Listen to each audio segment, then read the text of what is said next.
Bom dia, boa tarde, boa noite. Meu nome é Fernanda Seixas, sou do 6º semestre B noturno. Vamos hoje falar um pouco sobre a Lei 12.153 de 22 de dezembro de 2009. Minha equipe é formada por Fernanda Seixas, João Vitor Trindade, Gislane Pereira, Gilmar Pereira, Elisângela Caldas, Bárbara Morielli, Jussiane dos Santos, Tayla Laísa, Lohana Caires, Joelma Dias e Elaine Lopes. Essa lei é o que diz respeito aos juizados especiais da Fazenda Pública. Essa lei, no seu artigo 1º, diz bem claro: os juizados especiais da Fazenda Pública serão criados pela União, Distrito Federal e pelos estados para conciliação, processo, julgamento e execução nas causas de sua competência. Então, assim, a forma exemplifica a criação e no que compete o juizado da Fazenda Pública. No parágrafo único, ele já diz o sistema dos juizados especiais dos estados e do Distrito Federal é formado pelos juizados especiais cíveis, especiais criminais e especiais da Fazenda Pública. Agora eu vou falar um pouco do artigo 2º da Lei 12.153, de 22 de dezembro de 2009. No artigo 2º diz bem claro: é de competência dos juizados especiais da Fazenda Pública processar, conciliar e julgar causas cíveis de interesse dos estados, Distrito Federal, dos municípios, até o valor de 60 salários mínimos. Então, nesse artigo 2º, no caput desse artigo 2º, diz bem claro, até o limite, né? Ele dá um limite, até 60 salários mínimos. Só que aí, vem no parágrafo 1º, o que não inclui na competência do juizado especial da Fazenda Pública, que são 3. As ações de mandado de segurança, de desapropriação, de divisão e demarcação populares por improbidade administrativa, execuções fiscais e as demandas sobre direitos ou interesses difusos ou coletivos. Esse é o primeiro. A primeira excludente, que não admite a Fazenda Pública julgar. Agora vamos falar da segunda excludente do artigo 2º da Lei 12.153, de 22 de dezembro de 2009. A segunda excludente, as causas sobre bens imóveis dos estados, Distrito Federal, território e municipais, autarquias e fundações públicas a eles vinculadas, eles também não poderão julgar. A terceira hipótese é as causas que têm como objetivo a impugnação da pena de demissão imposta a servidores públicos civis e ou sanções disciplinares aplicadas a militares, Fazenda Pública também não pode julgar. Aí no seu artigo 2º, diz bem claro, no artigo 2º, no parágrafo 2º do artigo 2º dessa lei, deixa claro uma hipótese. Qual é essa hipótese? Quando a prestação versar sobre obrigações vincendas para fins de competência do juizado especial, a soma das 12 parcelas vincendas com as eventuais parcelas vencidas não poderão exceder ao valor estipulado no caput. Qual é esse valor que foi estipulado no caput? A de 60 salários mínimos. Essa é a explicação do artigo 2º e o artigo 3º foi vetado. O artigo 4º discorre que, exceto no artigo 3º, somente será admitido recurso contra a sentença. O que isso quer dizer? Que caso não seja concedido as liminares do artigo 3º, no caso de prevenção e de difícil e incerta reparação, inclusive de ofício do magistrado, somente será admitido recurso contra a sentença. E o recurso cabível contra a sentença é o recurso inominado. O artigo 5º podem ser partes legítimas no juizado especial da Fazenda Pública. No polo ativo, pode ser pessoas físicas, microempresas e empresas de pequeno porte. No polo passivo, pode ser estados, Distrito Federal, territórios, municípios, autarquias e fundações e empresas a elas vinculadas. O artigo 6º fala sobre as citações, como se aplica às citações e intimações de acordo com a Lei 13.105, de 16 de março de 2015. Eu vou falar um pouco da diferença entre intimação e citação. A citação é o ato pelo qual são convocados o réu, o executado e o interessado para integrar a relação processual. Pode ser feita na pessoa do representante legal ou procurador do réu, podendo ser em qualquer lugar que se encontrar o réu, artigo 242 e 43 do CPC. A citação também poderá ser feita pelo correio, por oficial de justiça, por escrivão ou chefe de secretaria, desde que o citando compareça no cartório, ou por meio eletrônico, que já é regulamentado em lei. E as microempresas, empresas de pequeno porte, empresas públicas são obrigadas a manter no cadastro de sistema de processo em autos eletrônicos para efeito de recebimento de citações e intimações, o qual serão efetuadas principalmente por este meio. Artigo 246 do CPC. A intimação é um ato processual pelo qual se dá ciência a alguém do ato e dos termos do processo. No caso, a citação pode ser feita por meio eletrônico. Se caso não houver na localidade, publicará em órgão oficial. Ou incumbirá ao escrivão ou chefe da secretaria intimar todos os atos do processo, os advogados e as partes pessoalmente ou por carta, ou seja, pelo correio. E por último, se todas essas alternativas forem frustradas, será feita por oficial de justiça, conforme artigo 270, 273, 274 e 275 do CPC.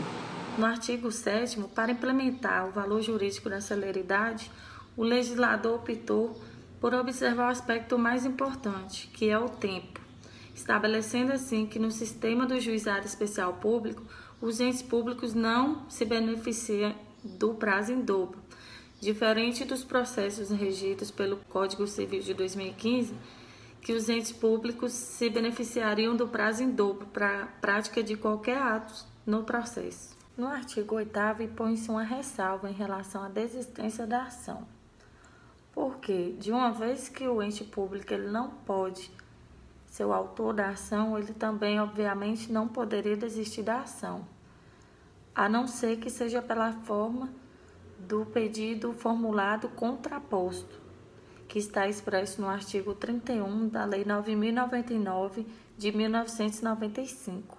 Dessa forma, eles poderiam estar desistindo da ação. Na norma de regulamentação da parte final do artigo 8, é expressa no sentido de que tem que haver leis para cada ente público regulamentando essa forma de conduzir essa desistência, porque cada ente público iria estabelecer de que forma iria poder acontecer essa desistência. No artigo 9º, com o objetivo de estar dando rapidez ao julgamento da causa pelo juiz, a lei impõe que os entes públicos apresentem toda a documentação que eles dispor durante a contestação. Mas o juiz também pode requerer documentos que ele acha indispensável para julgar a demanda. Ele pode estar fazendo uso do artigo 9º, em caso de revelia. pedindo assim todos os documentos que ele acha necessário quando ele não se sente seguro para julgar uma demanda. Artigo 10 da Lei 12.153 de 2019 descreve que para efetuar os exames técnicos e os laudos, o juiz nomeará a pessoa habilitada, que deverá apresentar o laudo em até 5 dias antes da audiência. Embora eu integre o sistema de juizados especiais, cada órgão trata com particularidades as provas periciais e os exames. Já no artigo 11, o legislador ordinário descreve que não haverá o rexame necessário nas leis em que tratam. Já o artigo 12 trata sobre as obrigações de fazer ou não fazer e a obrigação de entregar a coisa certa, que será efetuada de ofício pelo juiz às autoridades competentes.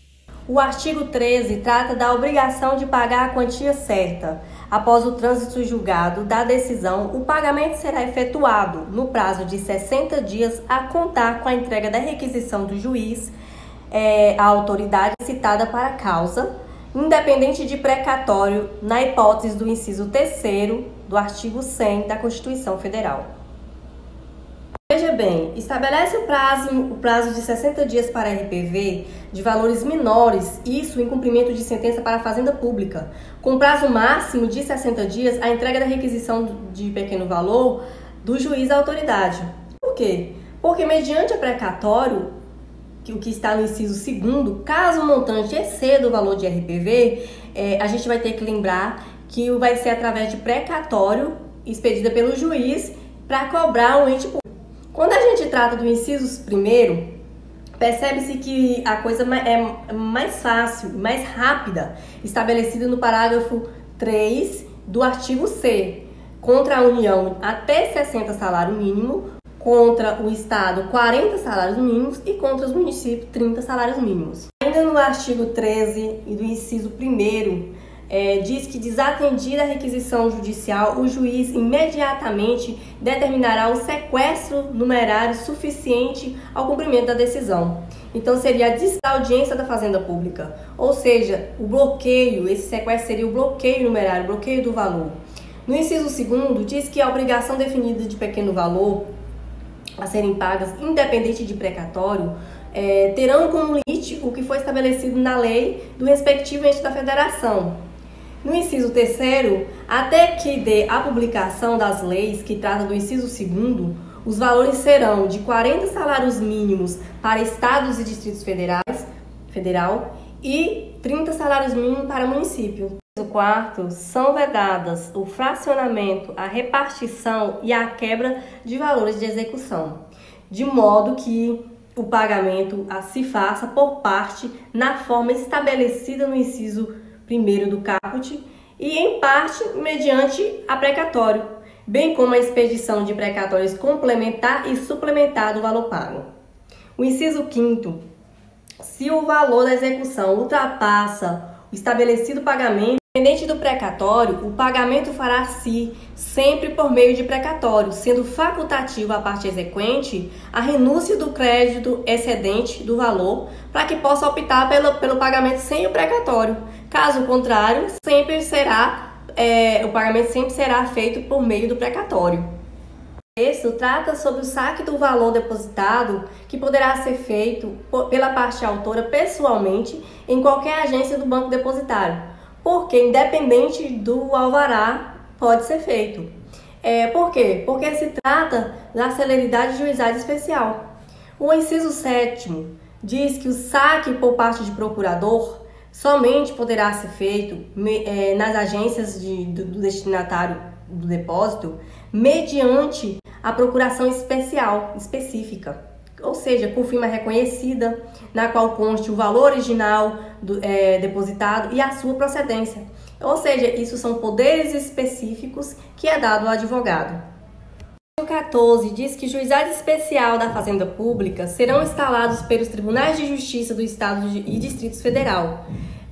O parágrafo único fala que poderão ser instalados juizado especial adjunto, cabendo os tribunais designar a vara onde funcionará. O artigo 15 diz que serão designados na forma da legislação dos Estados e Distrito Federal os conciliadores e juízes leigos especiais da Fazenda Pública, observando a legislação, as atribuições prevista no artigo 22, 37 e 40 da Lei 9.099, de 26 de setembro de 1995.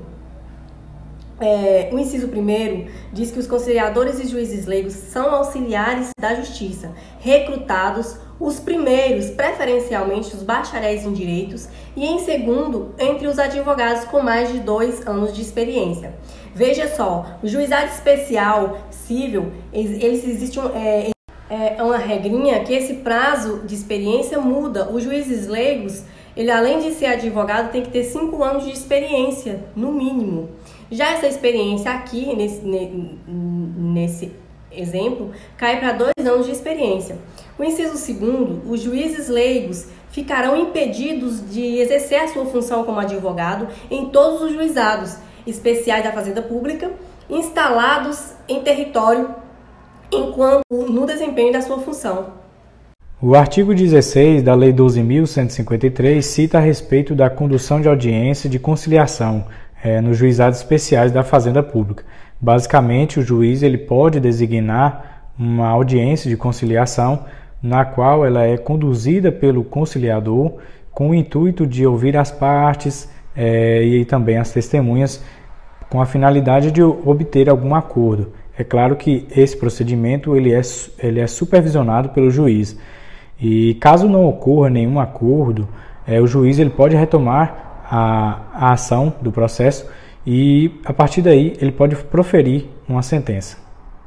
Já no artigo 17, cita a respeito das turmas recursais do sistema do juizado especial da Fazenda Pública. Basicamente, é criado um órgão jurisdicional de segunda instância, denominado de turma recursal. Essa turma ela é composta por juízes competentes que já atuam no primeiro grau de jurisdição e eles são recrutados e de preferência aqueles que atuam em um órgão do juizado especial, aqueles que atuam na área civil, na área penal ou da Fazenda Pública, por exemplo. Vale ressaltar também que a turma recursal, como segundo grau de jurisdição, ela é capaz de examinar sentenças e julgar também sentenças que já foram proferidas por juízes do primeiro grau de jurisdição. E a Lei 12.153 ela delega aos Estados-membros a capacidade de legislar a respeito da organização dessas turmas recursais, desde que eles respeitem o tempo de mandato, que são de 2 anos, em questão também da antiguidade e também do merecimento do cargo. Já no artigo 18, cita a respeito da uniformização das jurisprudências. Ocorre quando uma turma recursal entende e profere uma ação de uma maneira e outra turma recursal entende uma ação do mesmo sentido, porém de maneira contrária. Então, caberá o pedido de uniformização da interpretação da lei para que ocorra um maior entendimento e celeridade do processo. Artigo 19.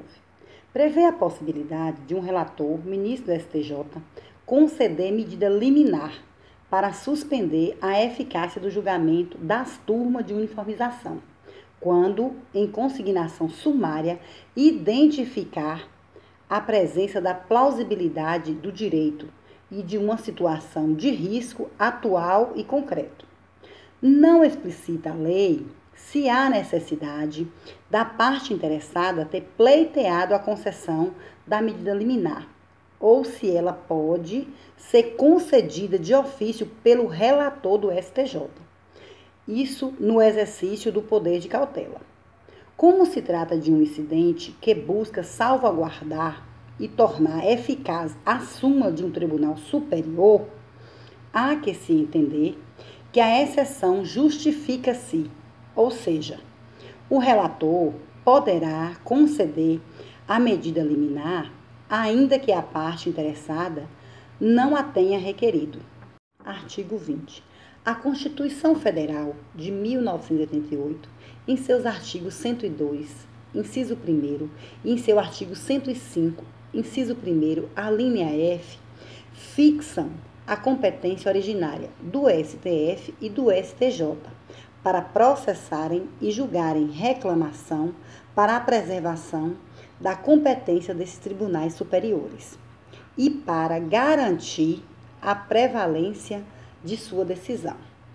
O incidente de uniformização possui a mesma finalidade e a matéria está regulada pelo Código de Processo Civil de 2015 e pelos regimentos do STF e do STJ, cabendo ressaltar que a Lei 12.153 de 2009, em seu artigo 19, prevê a possibilidade da concessão de medida liminar pelo relator do STJ.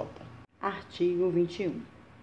Em face da Lei 9.099 de 95, havia certa dúvida quanto ao cabimento do recurso extraordinário no sistema do Juizado Especial Cível, mas prevaleceu a posição que reconhecia o cabimento desse recurso, o que acabou por constituir matéria da súmula de número 640 do STF, editada em outubro de 2003.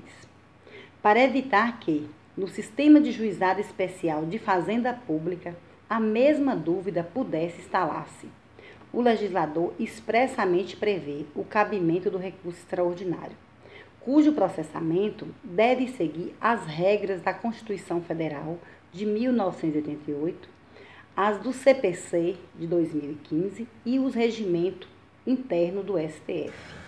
Artigo 22. Se tratando de competência absoluta dos juizados especiais da Fazenda Pública, é natural que o legislador ele fixasse um prazo para que os Estados-membros e o Distrito Federal o fizessem instalar a partir da sua vigência e não da sua publicação, conferindo aí um lapso temporal de 2 anos para que os juizados especiais da Fazenda Pública sejam efetivados. A referida lei ainda acrescenta neste artigo a possibilidade de aproveitar total ou parcial a estrutura das varas da Fazenda Pública já existentes, deixando ao poder discricionário de cada ente público a opção de converter vara de Fazenda Pública em vara de juizado especial, ou mesmo de unir em uma mesma vara o juizado especial como um serviço anexo da vara de Fazenda Pública. Artigo 23. O texto legal prevê que, inicialmente, os juizados especiais da Fazenda Pública atuem com competência limitada durante os próximos 5 anos a partir da entrada em vigor da lei, atendendo às necessidades de estruturar novo órgão jurisdicional com relação aos serviços judiciários e administrativos. Artigo 24 e 25 da Lei 12.153. Sobre o artigo 24, ele determina que não serão remetidas ao ajuizado especial da Fazenda Pública as demandas ajuizadas até a data da sua instalação, assim como ajuizadas fora do ajuizado especial por força do dispositivo, no artigo 23, conforme que no artigo 23 está detalhando a sua limitação de prazo para esse tipo de ação. Agora, no artigo 25, competirá aos tribunais de justiça prestar o suporte administrativo necessário ao funcionamento dos ajuizados especiais. Contudo, ele mesmo já rebate o artigo 25, que é dever da justiça sempre dar um suporte a mais para os casos, processos e as pessoas, principalmente nesses casos dessas ações. Boa noite a todos e todas, boa noite, colegas. Bem, Gilmar Pereira Lopes. Vou falar aqui, professor, sobre o artigo 26 e 27 da Lei 12.153 de 2009, que rege sobre o Juizado Especial de Fazenda Pública, né? O disposto, né? O que fala no artigo 26. O disposto no artigo 16 aplica-se aos juizados especiais federais instituídos pela Lei número 10.259 de 12 de junho de 2001. Bem, o que é que diz o artigo 16? Então, vou fazer um resumo, porque provavelmente a colega lá mais na frente já falou, né? Então, só vou fazer um resumo. Dá-se a entender que, no artigo 16, que o juiz togado poderá designar uma audiência de conciliação. E quando isso o fizer, esse ato será conduzido pelo juiz conciliador, que deve ouvir, sob a supervisão do juiz togado, as partes e as testemunhas acerca das condutas fáticas da controvérsia. Não havendo obtida a conciliação, o juiz togado assume com exclusividade todos os atos e instruções do processo, para que nele ele possa proferir a sentença. Artigo 26 da Lei 12.153.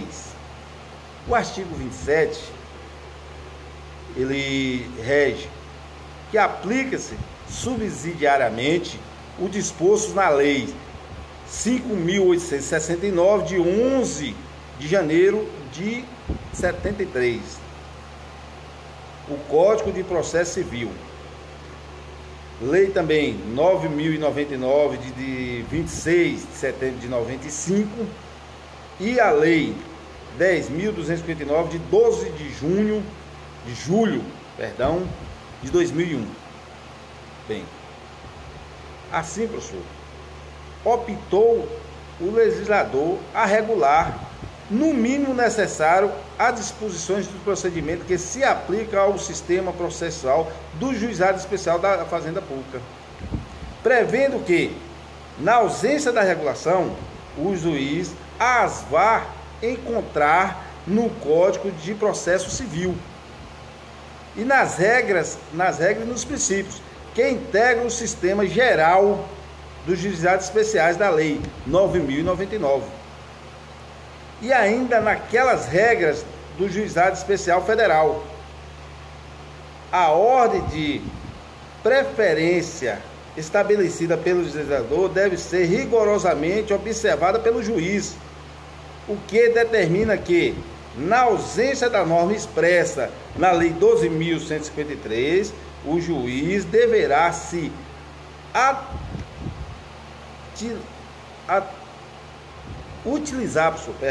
utilizar principalmente do Código do Processo Civil, ali tentando encontrar regras ou princípios que possam ser aplicadas subsidiariamente ao sistema do Juizado Especial da Fazenda Pública.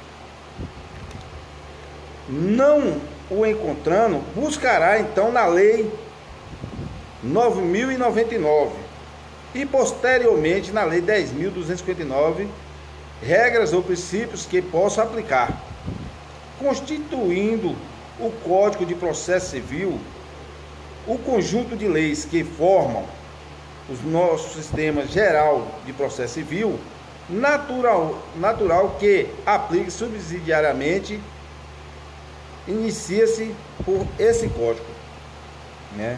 Então, professor, na verdade, o que acontece é que, primeiro, naturalmente, o juiz tem se atentar primeiro pelo Código de Processo Civil, né? Seguindo essa ordem que foi dada. Primeiro a Lei 12.153, não havendo disposto lá na Lei 12.253, passará para a Lei 9.099, e se não tiver lá no disposto, não achar regras e princípios, também pode ser na Lei 10.259 do Processo Civil. Naturalmente que a aplicação subsidiária inicia-se por esses códigos. Então, está claro e subentendido. Né? O valor da causa no lixo consórcio ativo, como não há norma expressa que tenha regulado o tema na Lei 12.153 de 2009, o juiz terá de se recorrer subsidiariamente do Código do Processo Civil, que em seu artigo 299, inciso 6º, estabelece que, não havendo cumulação de pedidos e no litisconsórcio ativo não há acumulação de pedidos, o valor da causa deve corresponder à soma dos pedidos e que deve ser observado para fim de caracterização da competência. O artigo 28 da Lei 12.153, ela vem falar sobre a entrada de vigor, que seria publicada após percorridos 6 meses da data da publicação oficial. Os juizados especiais serão criados pela União, que é o Distrito Federal e Territórios, e pelos estados, para conciliação, processo, julgamento, execução e das causas de sua competência. Essa lei ela tem a finalidade do preenchimento de uma lacuna que foi deixado no sistema de juizados especiais, que na época era formado pela Lei 9.099 de 95 e pela Lei 10.259 de 2001. No caso, cujo objetivo é a celeridade e economia processual.